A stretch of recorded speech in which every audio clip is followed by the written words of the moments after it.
Okay, so you see here,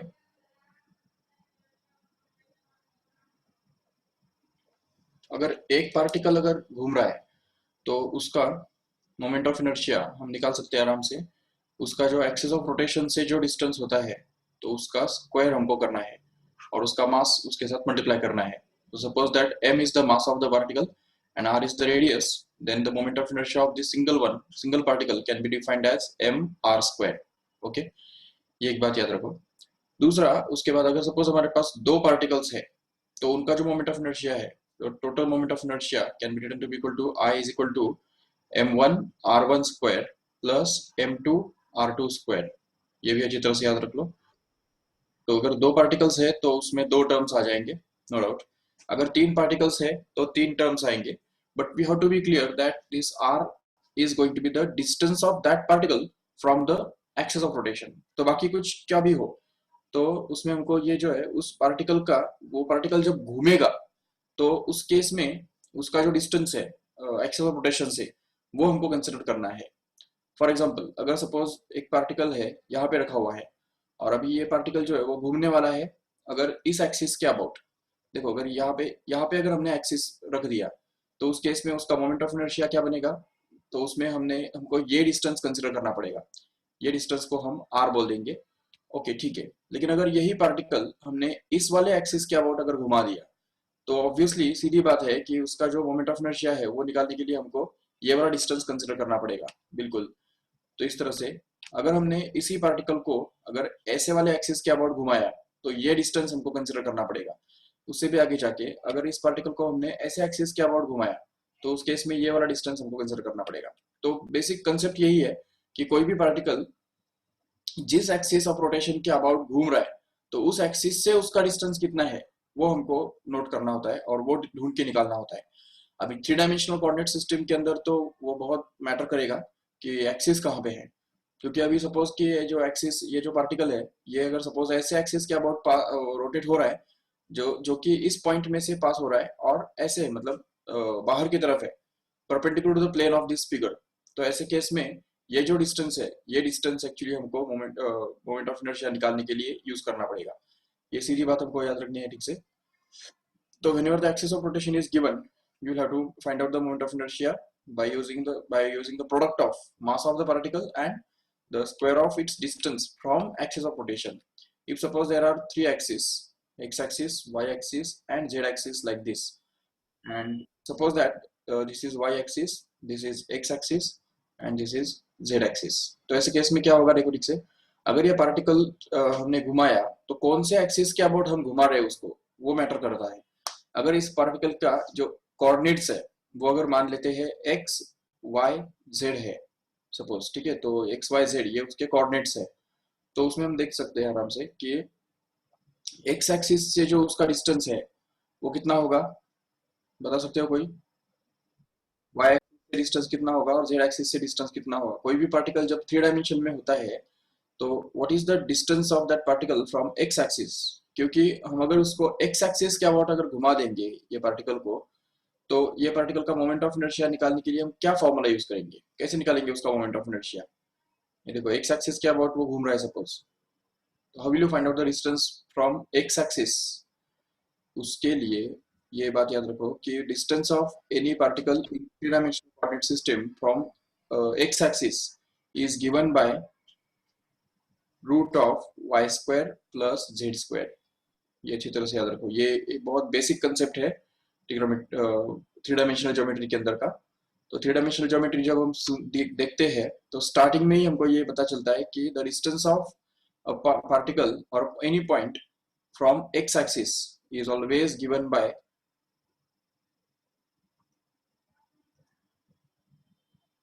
root of y square plus z square. In the same way, we can get the distance of any particle from y axis. तो y axis से distance कितना बनता है हम देख सकते हैं। So it will be root of x square plus z square. बिल्कुल। और in the same way, we can say that the distance from z axis, ठीक है, तो z एक्सिस से जो डिस्टेंस है वो बनेगा root of x square plus y square. ये सिंपल सी बात हमको समझनी है। ठीक है, तो ये याद रखो ठीक से। और रही बात टू डायमेंशनल कोऑर्डिनेट सिस्टम की, तो वो तो बहुत सिंपल है। टू डायमेंशनल कोऑर्डिनेट सिस्टम है जिसके अंदर ये एक्स एक्सिस है और ये वाई एक्सिस है, और समझो ये पार्टिकल है जिसके कोऑर्डिनेट्स एक्स कॉमा वाई है। तो उसमें ये जो एक्स एक्सिस से जो डिस्टेंस बनता है वो होता है वाई कोऑर्डिनेट, और वाई एक्सिस से जो डिस्टेंस होता है वो होता है एक्स कोऑर्डिनेट के बराबर। तो इसलिए इस पार्टिकल का जो मोमेंट ऑफ इनर्शिया है वो एक्स एक्सिस के अबाउट कितना होगा, तो उसको हम आई एक्स बोल सकते हैं। So it will actually be equal to m into y square, remember. And the same way, you can find out the moment of inertia of this particle about y-axis. So when the particle is revolved about y-axis, its moment of inertia can be written as Iy, which is equal to m into x square. तो ये बात भी याद रखो अच्छी तरह से। So this is all about the moment of inertia of a single particle. तो एक सिंगल पार्टिकल जो होता है तो उसका मोमेंट ऑफ इनर्शिया का फॉर्मूला हमको मिल गया। चलो ठीक है, अभी हम देखेंगे जो मोमेंट ऑफ इनर्शिया निकालने के लिए कोई स्टैंडर्ड शेप्स जो होते हैं, तो स्टैंडर्ड शेप्स हम यूज करते हैं, तो उनको भी हमको याद रखना है। जैसा कि अगर एक रॉड है, तो रॉड का जो मोमेंट ऑफ इनर्शिया है about an axis passing through its mid point is actually given by I is equal to ml square upon 2, remember, sorry 12. And in the same way, if suppose the same rod is revolving about the end point of its end point, then its moment of inertia will actually be given by the formula ml square upon 3. ये भी याद रखो अच्छी तरह से। And this formula can be obtained by using the principle of parallel axis। ठीक है, principle of parallel axis use करके हम ये डिराइव कर सकते हैं, नो डाउट। चलो ठीक है, अभी और एक बात है हमको समझनी है कि if a ring, suppose there is a ring and it is revolving about an axis which is perpendicular to its plane and passing through its center, then its moment of inertia happens to be mr square। ये फॉर्मूले सभी learn करो as you see। दूसरा है moment of inertia of the same ring about an axis which is passing through its point on the rim and perpendicular to its plane is given by 2mr square। याद रखो ठीक से, 2mr square।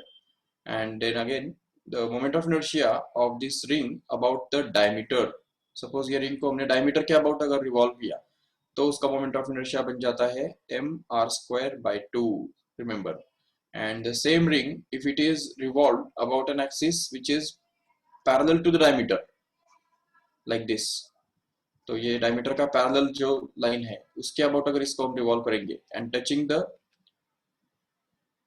Ring in this way at suppose one point, एक point को touch करके अगर इसको हम रिवॉल्व करेंगे, तो using the principle of parallel axis once again we can prove that its moment of inertia happens to be actually 3/2 mr square।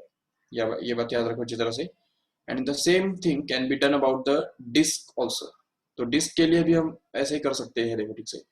तो disk, if suppose it is rotated about an axis which is passing through its center and perpendicular to its plane, then its moment of inertia will actually be equal to mr square by 2। तो ये जो उसका formula है ये अच्छी तरह से याद रखो, mr square by 2 is the formula for disk।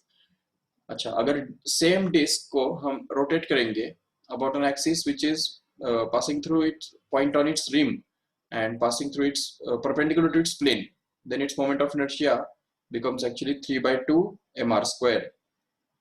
And then again if suppose that same disk is rotated about its diameter, then we can see its moment of inertia happens to be mr square by 4, remember। And at the same time if the same disk is revolved about the axis which is parallel to the diameter and passing through the point on its rim, then we can see that its moment of inertia will actually be equal to 5/4 mr square। तो ये formula जो है याद रखो। अभी देखो, don't get confused in this two formulae. ये एक फॉर्मूला है और यहाँ पे ये एक फॉर्मूला हमको दिख रहा है जो कि दोनों सेम है, but this is for ring, remember, and this is for disc. वो अच्छी तरह से याद रखो, दोनों में फर्क है, रिंग और डिस्क, ये इतना बड़ा फर्क है। और इवन ये जो दो फॉर्मूले हैं ये भी तुमको सेम दिखने के लिए सेम दिख रहे हैं, देखो, but again keep in mind that this is for disk and that is also for the axis when the axis is passing through the point on its rim and perpendicular to the plane of the disk, and this is the formula for finding the moment of inertia of a ring actually, this is for ring। and that is also when the axis of rotation is passing through the point on its rim and in the plane of the ring. तो diameter को parallel जब वो ये होगा, axis होगा, तो उस समय ये फॉर्मूला हम यूज करेंगे। तो ये सिचुएशन सभी याद रखो ठीक से। इवन अगर इसका स्क्रीनशॉट लेना है तो ले लो, वैसे भी ये फॉर्मूला तुम्हारे पास है ऑलरेडी टेक्स्ट बुक के अंदर। चलो ठीक है, अभी हम देखेंगे next, that is about the solid sphere and hollow sphere, no doubt.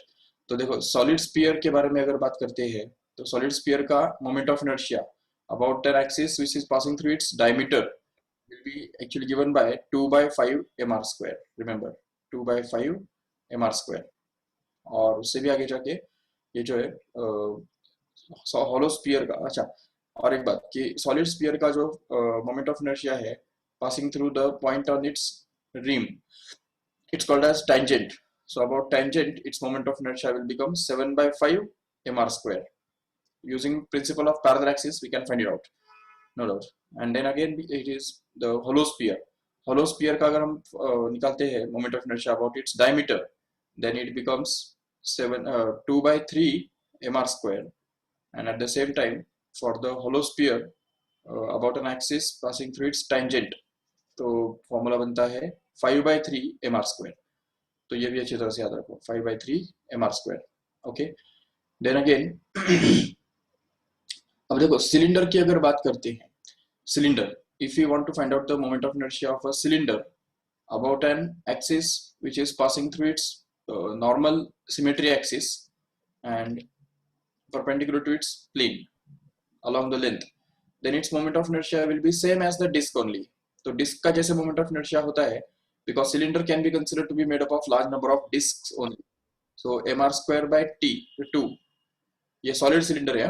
Solid cylinder का जो फॉर्मूला है वो about its axis passing through it's main center and parallel to the length comes out to be this way, okay। and at the same time if the same solid cylinder is rotating about an axis which is coincident with its edge like this, तो ऐसे अगर वो घूम रहा है तो उसका जो मोमेंट ऑफ इनर्शिया है वो बनता है actually mr square 3 by 2 mr square, which is again same as the formula for disk, no doubt। तो डिस्क का जो फॉर्मूला है तो सेम वैसा ही हमको ये फॉर्मूला भी मिल रहा है। ये दोनों फॉर्मूले सॉलिड सिलेंडर के लिए है, याद ठीक से। And in the same way hollow cylinder we can say, hollow cylinder, ठीक है ना। हॉलो सिलेंडर के लिए भी हमारे पास दो फॉर्मूला आएंगे सेम वैसे ही, जिसके अंदर एक होगा the cylinder which is rotating about an axis which is passing through its centre and along its length parallel to its length. तो ऐसे सिलेंडर का जो मोमेंट ऑफ इनर्शिया है वो mr स्क्वायर बनता है, जो कि एग्जैक्ट सेम है हमारे रिंग के मोमेंट ऑफ इनर्शिया के साथ। और दूसरा, अगर सेम सिलेंडर हॉलो सिलेंडर को अगर हम रोटेट करते हैं ऐसे वाले एक्सिस के about passing through its edge and parallel to the length, then its moment of inertia actually happens to be mr square by 2, which is again similar to the moment of inertia of a ring about tangent perpendicular to its plane, okay। तो ये दोनों फॉर्मूले हमको मिल गए। But अभी इसमें देखो एक बात कि अगर इसी सिलेंडर को अगर हम दूसरे एक एक्सिस के अबाउट अगर रोटेट करेंगे, मतलब जो उसके लेंथ को परपेंडिकुलर होगा, ऐसे एक्सिस के अबाउट अगर उसको रोटेट करेंगे तो उसका फॉर्मूला थोड़ा अलग मिलता है, जो हमको देखना है अभी। ये देखो सपोज ये सिलेंडर है, उसको अगर हम सपोज ऐसा रखेंगे, सॉलिड सिलेंडर है, तो सॉलिड सिलेंडर को अगर हम इस तरह से रख देंगे और उसको अगर इस तरह से रोटेट करेंगे इस वाले एक्सिस के अबाउट, उसके लेंथ को परपेंडिकुलर और उसके मिड पॉइंट में से पास होने वाले एक्सिस के अबाउट अगर उसका मोमेंट ऑफ इनर्शिया निकालेंगे तो वो मोमेंट ऑफ इनर्शिया बनता है actually mr square by 4 plus ml square by 12। ये फॉर्मूला हम याद रख सकते हैं इस तरह से कि this is the combination of two formulae, one of which is for the rod which is rotating about mid point. अभी देखो हमने रॉड का जो फॉर्मूला देखा था, याद होगा आपको, ये दिख रहा है रॉड का जो फॉर्मूला हमने अभी देखा था, ये देखो ये वाला ml स्क्वायर बाय 12, ये उसका एक तरफ से है। और दूसरा एक फॉर्मूला हमने और एक देखा था डिस्क का, when the disc is rotated about diameter. ये देखो डायमीटर का डिस्क का फॉर्मूला क्या है, ये वाला दिख रहा है डायमीटर का डिस्क का फॉर्मूला। तो ये दोनों का वो कॉम्बिनेशन है ml square by 12 plus mr square by 4। ऐसा क्यों होता है? क्योंकि देखो ठीक से, if we rotate the solid cylinder about such an axis, then if we see, if we suppose compress this cylinder laterally, then we can see that it will become a rod. एक rod के जैसा ही वो बन जाएगा। अगर उसको हम इस तरह से ऊपर से अगर कंप्रेस करेंगे ना, तो वो रॉड के जैसा बन जाएगा, जो उसके मिड पॉइंट के अबाउट परपेंडिकुलर एक्सिस के साथ घूम रहा होगा। And if we suppose compress it from this sides, अगर साइड वाइज इसको अगर हम कंप्रेस करेंगे ना, तो उससे ये एक डिस्क बनेगा। ये देखो, ये ऐसा एक डिस्क बनेगा which will be rotating about its diameter. ये देखो, डायमीटर के अबाउट वो रोटेट हो रहा होगा इस तरह से। So that's why it is the combination of these two formulae. When the rod rotates about its midpoint, its moment of inertia is given by ml square by 12, right? And when this disc rotates about diameter, its moment of inertia is given by the formula mr square by 4, as we have just seen now. तो इसलिए फिर इन दोनों का जो combination है वो ये formula बनता है। ये फॉर्मूला जो बनता है वो कॉम्बिनेशन इसलिए बनता है। चलो ठीक है, ओके। अभी अगर हम सपोज यही बात अगर यूज करेंगे और इसी सिलेंडर को अगर एक नए एक्सिस के अबाउट अगर रोटेट करेंगे, समझो ये सेम सिलेंडर है but it is rotated this time about an axis which is perpendicular to its length but passing through its point on the end point. तो ऐसे केस में देखो, इसका जो मोमेंट ऑफ इनर्शिया है वो ये वाला फर्स्ट पार्ट तो वैसे ही रहेगा, क्योंकि अगर इसको हम इस साइड से कंप्रेस करेंगे तो it will be a disc only. तो एक डिस्क के जैसा ही वो दिखाई देगा, जो कि उसके डायमीटर के अबाउट रोटेट हो रहा होगा। तो इसलिए एम आर स्क्वायर बाय 4 ये पार्ट तो वैसे ही रहेगा, no doubt.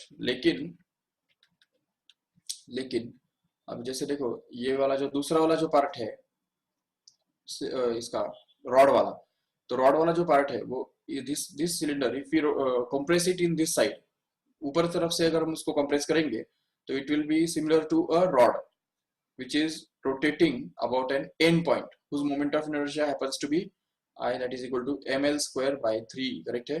ml square by 3. And now if we combine both of these formulae, then we can be able to say that this formula will be mr square upon 4 plus ml square by 3. That's it. So this will be the formula for finding the moment of inertia of a solid cylinder about this such an axis. Okay. At the same time, if we suppose consider a hollow cylinder. Now suppose एक hollow cylinder हम consider करते हैं, तो और इस hollow cylinder को अगर हम ऐसे वाले एक्सिस के अबाउट अगर रोटेट करते हैं जो कि उसके लेंथ को परपेंडिकुलर है और मिड पॉइंट में से पास हो रहा है, ऐसे वाला, ये सपोज अभी hollow cylinder है, ठीक है। तो ये hollow cylinder, इसका जो मोमेंट ऑफ इनर्शिया है वो इस एक्सिस के अबाउट कितना बनेगा? तो देखो, अभी hollow cylinder को अगर हम इस तरफ से अगर कंप्रेस करते हैं साइड वाइज, तो it will be similar to a ring only. ये ऐसा रिंग बनेगा जो कि उसके डायमीटर के अबाउट रोटेट हो रहा होगा। और हमको पता है ऑलरेडी कि moment of inertia of ring about diameter, how much it is, just we have seen now. ये देखो, रिंग का जो डायमीटर के अबाउट मोमेंट ऑफ इनर्शिया है ये कितना बनता है, ये देखो ये वाला। तो it happens to be simply mr square by 2, correct है। तो ये mr स्क्वायर बाय 2 जो बन रहा है, तो वो हमको यहाँ पे यूज करना है और वो हमको यहाँ पे डालना होगा। So it will become mr square by 2. But if suppose the same cylinder is suppose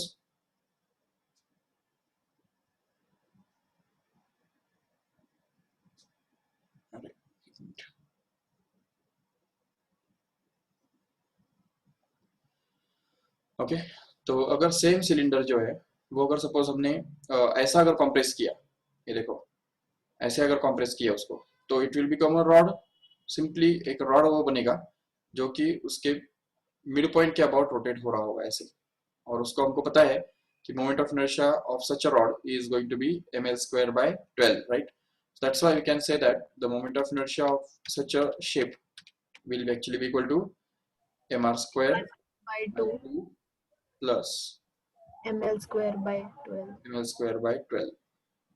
Okay, and if suppose the same hollow cylinder is just rotated about an axis which is perpendicular to its length but passing through the end point, not mid point, end point, तो ऐसे case में उसका जो formula है वो modify होगा और मिलेगा mr स्क्वायर बाय 2। इसमें तो कोई फर्क नहीं पड़ेगा, वो तो वैसे ही रहेगा first term, but the second term will get modified because it will now become a rod which is rotating about the end point, and that's why here 3 will appear here, and this will be the actual formula for finding the moment of inertia of a cylinder, hollow cylinder.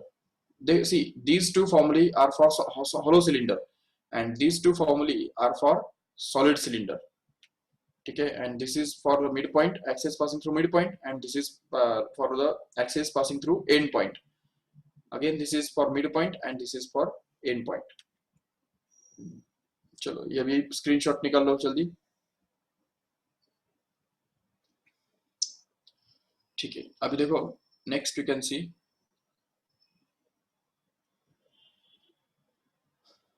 If you have square plate. एक suppose हमारे पास square plate है और उसका अगर हमको formula निकालना है, ये चलो रेक्टेंगुलर प्लेट है पहले वो हम करेंगे. तो रेक्टेंगुलर प्लेट जिसका लेंथ L है और ब्रेड्थ B है, तो ऐसे वाले प्लेट का मोमेंट ऑफ इनर्शिया कैसे निकालेंगे? First of all we will try to find it out about this axis. तो इस एक्सिस के अबाउट अगर उसको फाइंड करने के लिए ट्राई करेंगे तो कितना बनेगा वो? तो वो बनेगा, क्योंकि we can consider it as a large number of, made up of large number of rods, each of which is having the length L. दिख रहा है? ये देखो हर एक रॉड का लेंथ कितना है? L है, नो डाउट. बट ऐसे कितने रॉड्स है? ये पूरे बी सेक्शन के अंदर जितने भी रॉड्स बैठे हुए हैं वो सब सारे रॉड्स यहाँ पे है.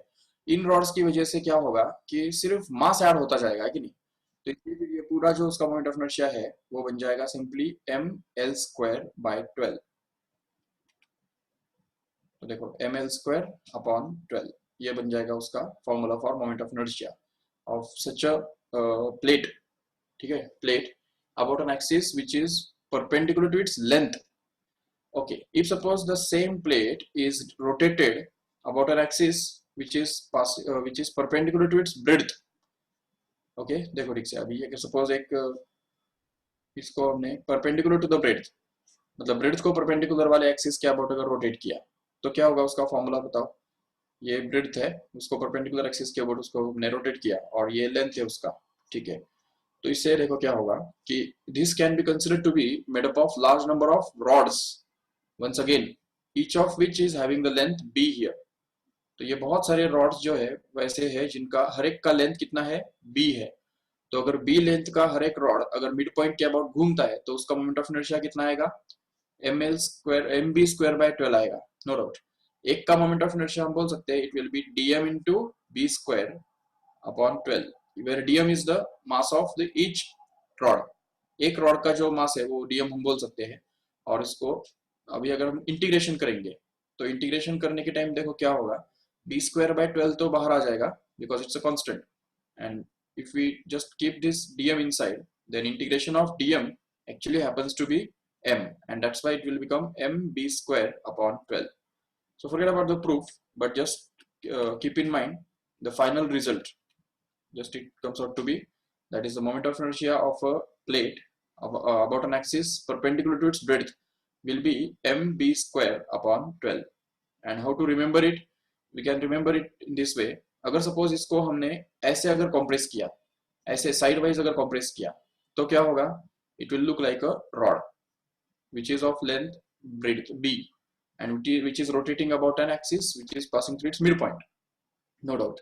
But if suppose we compress it lengthwise, ऐसे अगर compress करेंगे उसको तो it will become a rod like this, but that rod will actually be rotating about an axis which is passing through its length only. अभी ऐसे अगर rod को अगर ऐसे रोटेट करता है कोई तो उसका कोई मोमेंट ऑफ इनर्शिया मिलेगा क्या हमको? बिल्कुल नहीं. रॉड को अगर हम ऐसे एक्सिस के अबाउट रोटेट करते हैं तो कुछ ना कुछ मोमेंट ऑफ इनर्शिया मिलता है, ठीक है. लेकिन अगर किसी रॉड को अगर हमने ऐसे एक्सिस के अबाउट अगर रोटेट किया, उस रॉड के लेंथ को पैरेलल एक्सिस के अबाउट अगर उसको रोटेट किया तो उसका कोई मोमेंट ऑफ इनर्शिया नहीं मिलने वाला है, क्योंकि all the points on the rod will already be on the axis of rotation, and hence their distances will be 0, and since the distance is 0, moment of inertia will also be equal to 0. So that's why if we compress this rod plate from this side, then we'll get nothing, no moment of inertia, we'll get 0 moment of inertia. But only when we'll compress it like this, तो ये side wise अगर compress करेंगे उसको तो it will reduce into this shape and it has a moment of inertia mb square by 12 which is the final one because mb square plus upon 12 plus 0 करके कोई फर्क नहीं पड़ता है, mb square upon 12 ही बनता है। इसलिए हम ये बोल सकते हैं यहाँ पे कि प्लेट का जो मोमेंट ऑफ इनर्शिया है about an axis perpendicular to its breadth is going to be mb square by 12। Okay okay, अभी इसमें देखो, अगर सपोज ये सेम प्लेट है, रेक्टेंगुलर प्लेट है सपोज, इसको अगर हम सपोज रोटेट करेंगे about an axis which is passing through the edge like this, तो एंड पॉइंट वाले एक्सिस के अबाउट अगर उसको रोटेट करेंगे तो क्या होगा, ये देखो, ये उसका लेंथ है, ये उसका ब्रेड्थ है, और हमने उसको ऐसे रोटेट किया, इस एक्सिस के अबाउट रोटेट किया, तो again it will become a rod which is rotating about the end point, and that's why its moment of inertia can be written to be equal to ml square by 3, which is similar to the moment of inertia of a rod which is about end point। Correct है? तो end point के about जब rod rotate होता है तो उसका जो moment of inertia मिलेगा वही moment of inertia हमको यहाँ पे भी मिलने वाला है। बिल्कुल ठीक है, लेकिन अभी अगर सपोज इसी प्लेट को अगर हम सपोज ऐसे अगर एक्सिस के अबाउट अगर रोटेट करते हैं जो कि ब्रेड्थ को पैरेलल है, सॉरी ब्रेड्थ को परपेंडिकुलर है, बट ऐसे एक्सिस में है, ये देखो ऐसा अगर एक्सिस है और इसके अबाउट अगर उसका रोटेट करते हैं, ये ब्रेड्थ है और ये लेंथ है, how much will be the moment of inertia of such a shape? So it will be considered to be made up of large number of rods like this, and all these rods will be rotating about their end points, right? And we know that the moment of inertia of each rod about end point is given by ml square by 3, but here it will be mb square by 3, no doubt. So this will be the formula for finding the moment of inertia of such a plate about an axis passing through its edge which is coinciding with its length and perpendicular to its breadth, remember। तो ठीक है, अभी अगर suppose हमने इसी plate को अगर ऐसा रखा और अगर उसको हमने घुमाया ऐसे वाले एक्सिस के अबाउट, देखो ठीक से, अभी दिस इज इंपॉर्टेंट, सपोज ऐसे अगर उसको घुमाया ऐसे एक्सिस के अबाउट, तो क्या होगा, उसका मोमेंट ऑफ इनर्शिया निकाल सकते हो। देखो दो तरफ से हम इसको निकाल सकते हैं आराम से। तो सबसे पहले ये कि प्रिंसिपल ऑफ परपेंडिकुलर एक्सिस हम यूज कर सकते हैं। देखो ये उसका लेंथ है और ये उसका ब्रेड्थ है, तो अगर हमने इसको इसके प्लेन में दो एक्सिस कंसिडर किए जिनमें से एक होगा उसके लेंथ को पैरेलल ऐसे और दूसरा होगा उसकी ब्रेड्थ को पैरेलल ऐसे, तो ये जो उसका मोमेंट ऑफ इनर्शिया है तो उसको हम आई एक्स बोल सकते हैं, बिल्कुल।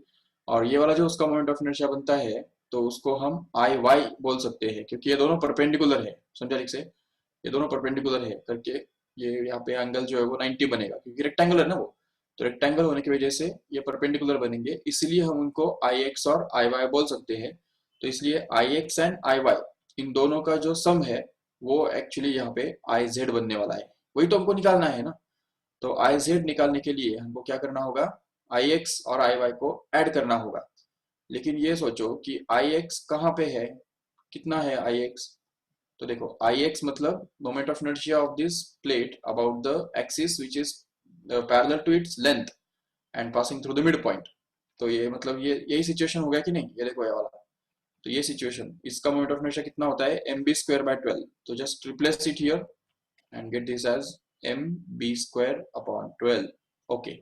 प्लस अभी देखो ठीक से दूसरा situation I y, how much it is, तो आई वाई अगर देखेंगे तो it is the moment of inertia of the plate about an axis which is parallel to its breadth and passing through the mid point. तो ये I y जो है it is the moment of inertia of this plate about an axis passing through its midpoint and perpendicular to the length, right? Yeah, ऐसा ml square upon 12, yes, so ml square by 12 ये situation है वो, तो इसलिए वो यहाँ पे आ जाएगा simply ml square by 12, correct, okay। And if we take this m common from these two brackets, then we can be simply get it as m into l square plus b square the whole divided by 12.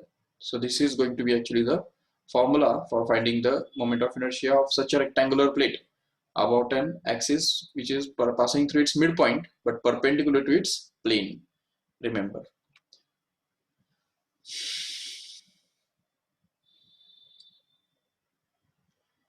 एक बात यहाँ पे note करने जैसी है, चलो वो मैं करता हूँ बाद में। पहले हम ये देखेंगे कि ये इसी प्लेट को अगर हम सपोज रोटेट करेंगे ऐसे वाले एक्सिस के अबाउट, जो उसके एक कॉर्नर में से पास हो रहा है,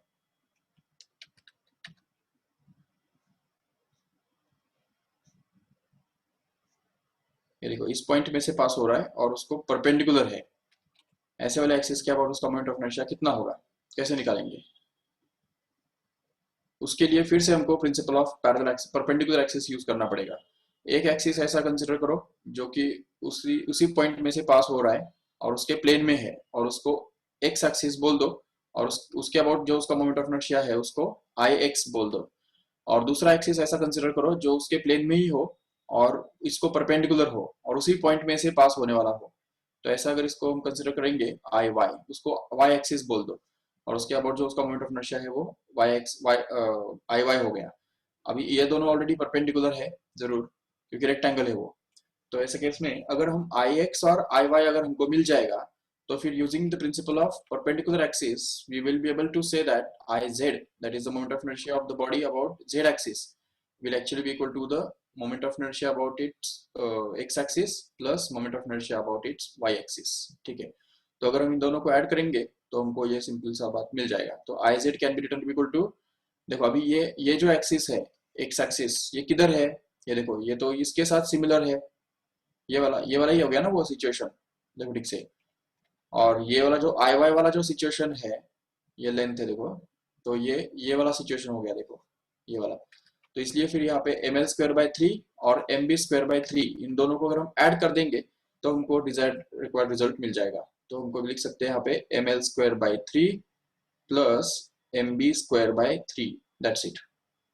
And when we take 3 m common and 3 also common, then we'll be able to get it as m by 3 into l square plus b square as a final। Okay, तो देखो ठीक से अभी एक बात समझो कि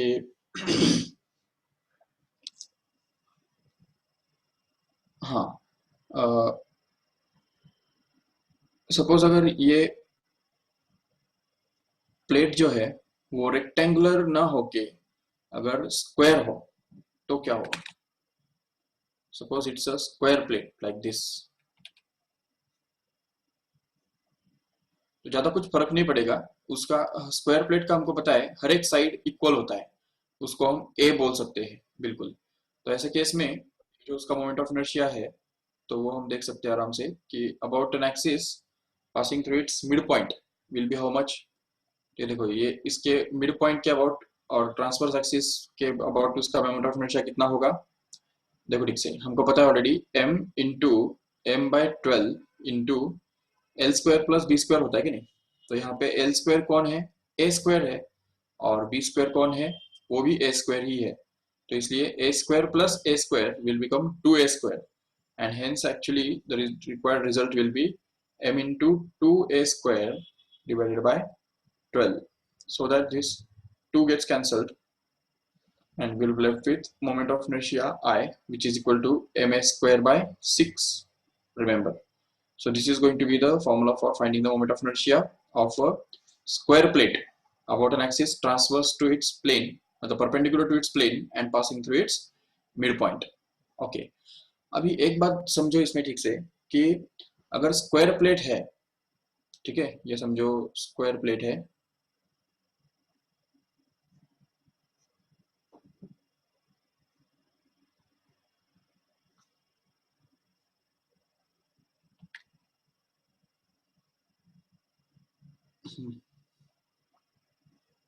ठीक है। अभी इसका जो मोमेंट ऑफ इनर्शिया है अबाउट दिस एक्सिस, जो मिड पॉइंट में से पास होने वाला और ट्रांसवर्स उसके पर प्लेन को परपेंडिकुलर रहने वाला जो एक्सिस बनता है, उसके अबाउट उसका मोमेंट ऑफ इनर्शिया हम दो तरफ से निकाल सकते हैं, दो तरीके से निकाल सकते हैं। पता है कैसे?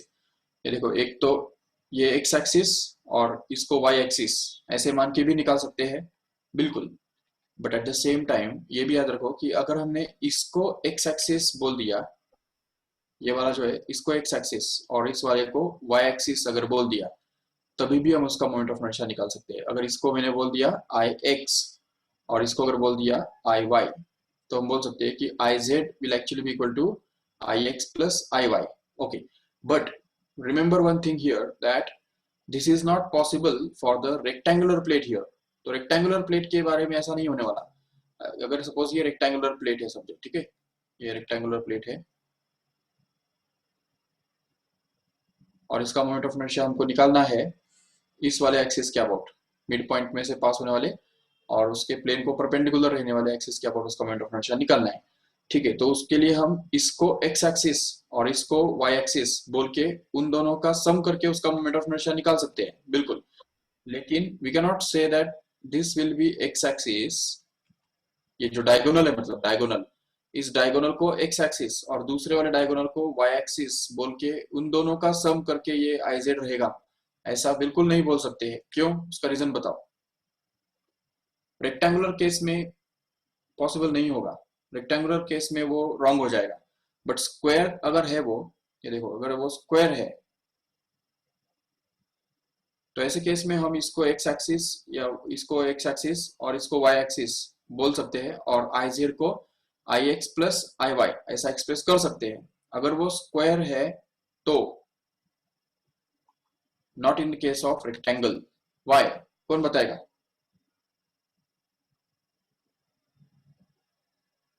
बहुत बेसिक क्वेश्चन है ये, सोचो थोड़ा ठीक से. After all principle of perpendicular axis क्या कहता है? I Z equal to I X plus I Y. तो उसके लिए कंडीशन क्या है? I Z must be perpendicular to the plane and I X and I Y must be in the plane of the body.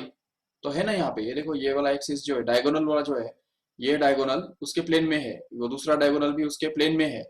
तो इसको आई x और इसको आई Y ऐसा बोल के हम इसको आई जेड को I X plus I Y क्यों नहीं बोल सकते हैं?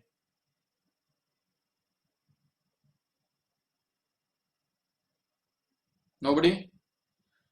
देखो प्रिंसिपल ऑफ परपेंडिकुलर एक्सिस, नाम ही उसका क्या है? Principle of perpendicular axis. That means the axis which are in the plane of the body must be perpendicular to each other, right? यहाँ पे जैसे है देखो ये आई एक्स और आई वाई, ये दोनों परपेंडिकुलर है कि नहीं? जरूर. लेकिन यहाँ पे अभी ये दोनों एक्सिस जो है वो परपेंडिकुलर है क्या? जरूरी नहीं. क्योंकि देखो अभी सपोज एक रेक्टेंगल अगर ड्रॉ करते हैं तो रेक्टेंगल के डायगोनल्स परपेंडिकुलर होना जरूरी है क्या? ये देखो ये रेक्टेंगल मैंने ड्रॉ किया, अभी इसका एक डायगोनल ऐसा मैं ड्रॉ कर रहा हूँ और दूसरा डायगोनल ये हो गया. अब ये डायगोनल परपेंडिकुलर ही नहीं है तो परपेंडिकुलर एक्सिस थ्योरम कहाँ से यूज करेंगे? How can we say that this axis of moment of inertia about this axis will be Ix and moment of inertia about this axis will be Iy, and how can we expect that Iz must be equal to Ix plus Iy? Never, we cannot. So remember the reason, basic reason behind it is that these two axes, the diagonals of rectangle are not perpendicular to each other. ठीक है, उनके बीच में जो है वो कुछ भी angle हो सकता है depending upon the length and breadth. तो अगर लेंथ बहुत ज्यादा है तो वो एंगल बहुत ज्यादा भी हो सकता है या कम भी हो सकता है. तो लेकिन स्क्वायर के केस में देखो ऐसा नहीं होता है. स्क्वायर के डायगोनल्स भी परपेंडिकुलर होते हैं, ये बात पता है तुमको?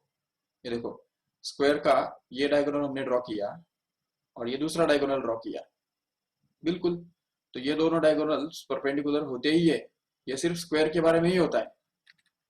तो जिन मतलब सिर्फ स्क्वायर के बारे में ही होता है ऐसा नहीं है, वो एक्चुअली रोम्बस के बारे में भी होता है. पता होगा आपको रोम्बस. रोम्बस के भी जो डायगोनल्स होते हैं, ये सपोज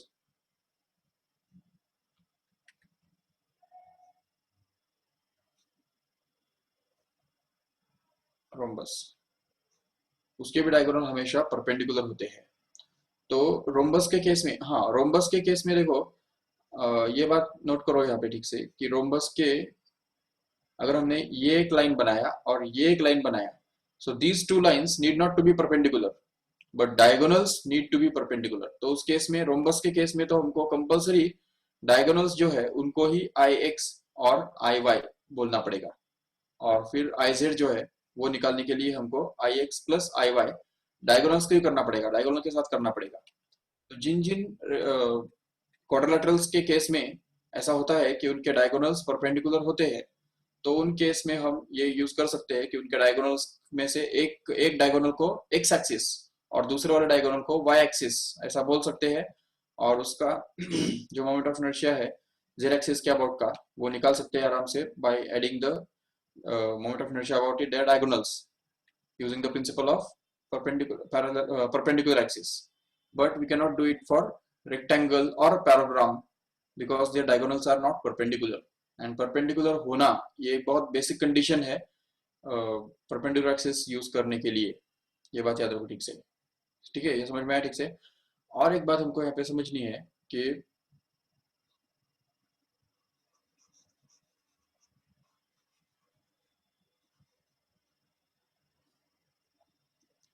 ये देखो, इसका जो मोमेंट ऑफ इनर्शिया हमने निकाला प्लेट का about and point, corner point passing through it's corner, तो ये हम दूसरे तरीके से भी निकाल सकते हैं, परपेंडिकुलर एक्सिस थ्योरम यूज करके भी निकाल सकते हैं। देखो कैसे, ये जो मोमेंट ऑफ इनर्शिया है इसके अबाउट, तो वो कितना बनता है हमको पता है, M L square plus B square upon 12 ऐसा बनता है, करेक्ट है।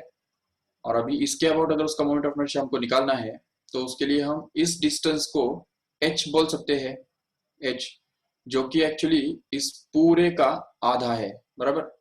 और ये पूरा कितना है, तो हम बोल सकते हैं it's root of L square by plus B square, correct है। और ये h जो है वो इसका आधा मतलब अपॉन 2 होगा, तो this will be the value of h, correct है। And once we get h, we can use the principle of parallel axis and say that IO is equal to IC plus MH square. Remember, so that IO can be written to be equal to IC. What is IC? It is here M into L square plus B square upon 12, correct? Plus MH square. So H is nothing but this.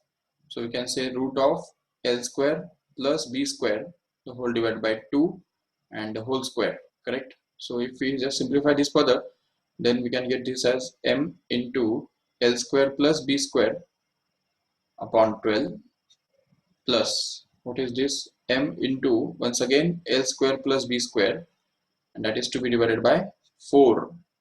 But this can be multiplied and divided by 3, so that here it becomes 3 and here it becomes 3, so that it becomes 12, which is the LCM. So that it becomes in the next step, that is m into L square plus B square plus 3 times of M into L square plus B square. It becomes 4 times of M into L square plus B square,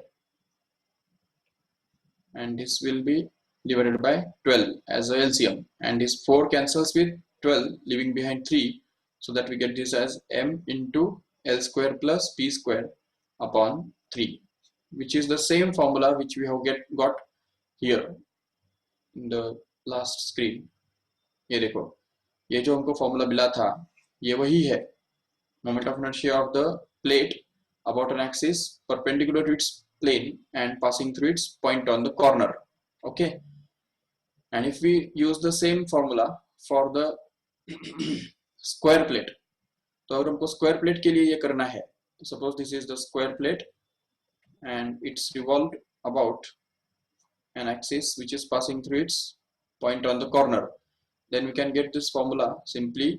अभी इसमें देखो square के लिए क्या होता है, length भी a होता है और ब्रेड्थ भी a ही होता है, तो चारों साइड्स उसके इक्वल होते हैं, तो उसकी वजह से यहाँ पे यही फॉर्मूला अगर हम कस्टमाइज करते हैं स्क्वायर के लिए, तो हमको वो मिल जाएगा simply I is equal to m into L square मतलब a स्क्वायर प्लस वापिस a square, that is to be divided by 3, so that it becomes actually equal to 2ma square by 3, correct है। देखो 2ma square upon 3, so this actually becomes the formula for finding the moment of inertia of such a square plate about the corner and perpendicular to its plane, okay. And moving further, we can get the moment of inertia of a cube suppose. तो अगर हमको suppose cube का moment of inertia चाहिए, मान लो एक ये 3 dimensional concept है, ये बन गया हमारा क्यूब।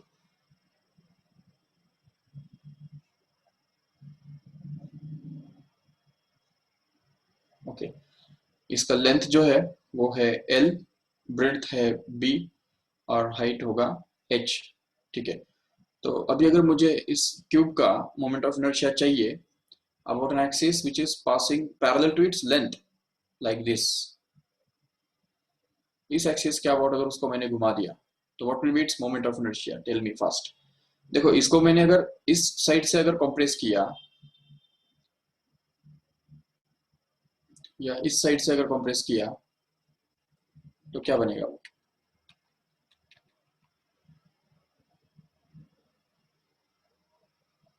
सिर्फ इसको अगर मैंने इस साइड से, मतलब जो लेंथ को पैरेलल है, तो लेंथ वाले पैरेलल वाले साइड से अगर कंप्रेस किया तो कुछ फर्क नहीं पड़ेगा उसका। तो इसलिए इसका फॉर्मूला बनेगा, मतलब अगर उसको हमने इस तरफ से अगर कंप्रेस किया ना, इस वाले तरफ से, तो it will be a plate only, end plate which will be revolving, मतलब ऐसा दिखेगा वो।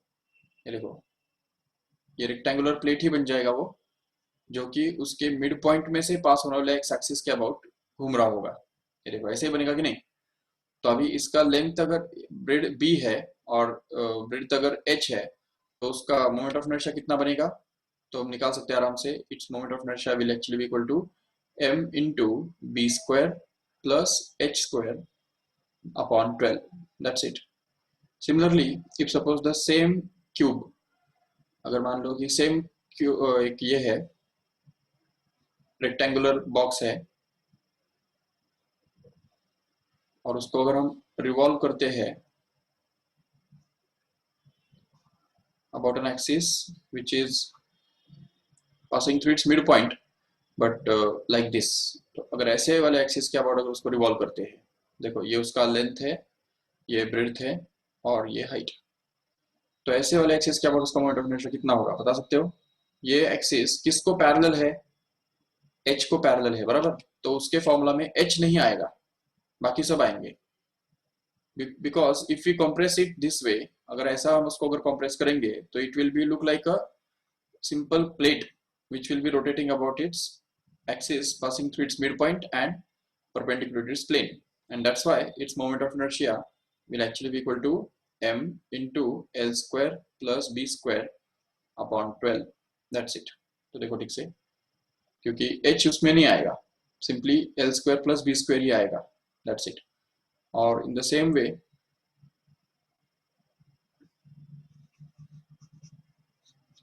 if suppose the same rectangular box is rotated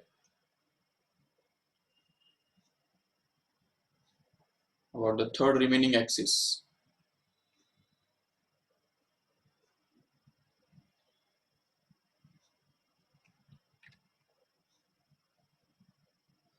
ये देखो अभी कौन सा एक्सिस बचा है,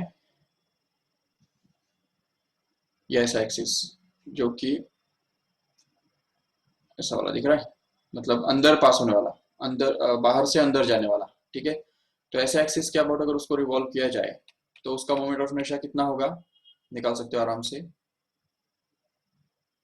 वो किसको पैरेलल है, ये देखो, ये लेंथ है, ये ब्रेड्थ है और ये हाइट है, तो वो ब्रेड्थ को पैरेलल है, बराबर।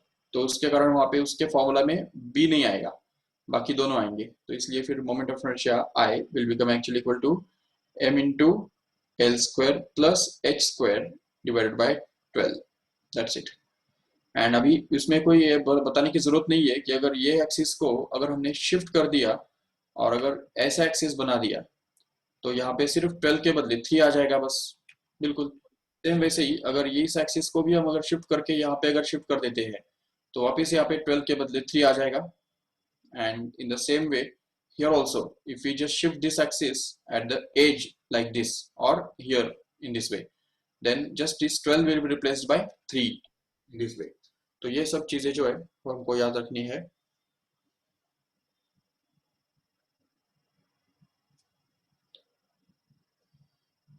एंड फॉर द क्यूब, तो क्यूब के लिए तो सारे फॉर्मूले सेम ही होंगे, लेकिन अगर समझो एक क्यूब है तो क्यूब के तो सारे साइड्स इक्वल होते हैं, उसकी वजह से ये बेनिफिट मिल जाता है। क्यूब का कोई भी फॉर्मूला जो है वो यहाँ पे इस फॉर्मूला के अंदर L equal to B equal to H डाल के हमको मिल सकता है आराम से। सपोज क्यूब का लेंथ भी ब्रेड्थ भी ए और हाइट भी ए होता है, तो इसकी वजह से उसका कौन से एक्सिस के अबाउट फॉर्मूला हमको निकालना है। तो देखो उसके लिए हमको अगर सपोज ये वाला एक्सिस दे दिया जो उसके मिड पॉइंट में से पास होने वाला है, ये एक्सिस या ये एक्सिस या ये एक्सिस, कौन सा भी एक्सिस देख लो, उसके अबाउट मोमेंट ऑफ इनर्शिया उसका सेम ही होगा because it is symmetric in all sides, and that's why its moment of inertia will actually be equal to obtain by replacing this L square by A and B square also by A only. So it becomes M into A square plus A square upon 12, which becomes 2MA square upon 12, which actually becomes equal to MA square by 6. देखो ठीक से, तो cube का जो moment of inertia है वो इस वाले एक्सिस के अबाउट भी कितना मिल रहा है, MA square by 6 मिल रहा है। ये बात भी याद रखो अच्छी तरह से।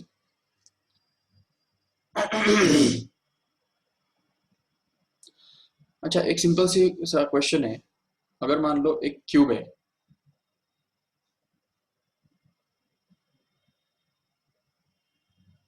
ये पूछा हुआ क्वेश्चन एक्चुअली,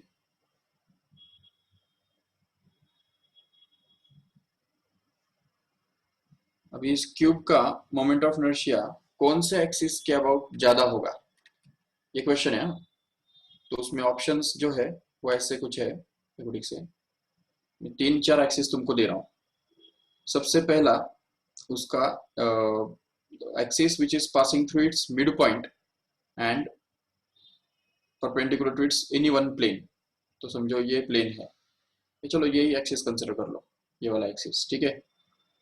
अभी इस एक्सिस के अबाउट उसका मोमेंट ऑफ इनर्शिया जो है वो ज्यादा होगा, या moment of inertia of this cube about an axis which is passing through the diagonal of any face, हाँ, कोई भी फेस का जो डायगोनल है, तो ये सपोज ये एक फेस का डायगोनल है, उसके अबाउट अगर उसका मोमेंट ऑफ इनर्शिया निकाल लेते हैं तो वो ज्यादा होगा। या तीसरा ऑप्शन ऐसा है कि उसका जो ये है एक पॉइंट है और ये दूसरा अपोजिट डायमेट्रिकल अपोजिट पॉइंट है, तो बॉडी डायगोनल जो जिसको बोलते हैं, तो ये जो बॉडी डायगोनल है उसके अबाउट उसका मोमेंट ऑफ इनर्शिया ज्यादा होगा या कम होगा, कैसा होगा। सबसे कम मोमेंट ऑफ इनर्शिया कौन से एक्सिस के अबाउट होगा, बता सकते हो।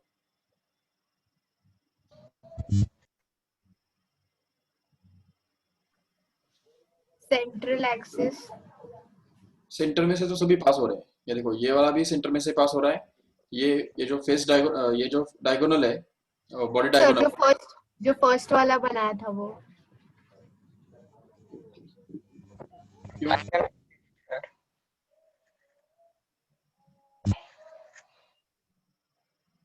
सी एक्चुअली उसका फॉर्मूला तो तुमको भी इस लेवल पे नहीं है, but it can be proved that its moment of inertia is minimum about an axis which is passing through its body diagonal. मतलब बॉडी डायगोनल जो होता है ना, ये वाला पॉइंट और बिल्कुल ऑपोजिट डायमेट्रिकल ऑपोजिट वाला पॉइंट जो है, वो इन दोनों को अगर हम ज्वाइन करेंगे तो उस वो जो एक्सिस बनता है उस वाले एक्सिस के अबाउट उसका मोमेंट ऑफ इनर्शिया सबसे मिनिमम होता है। तो ये बात याद रखो ठीक से।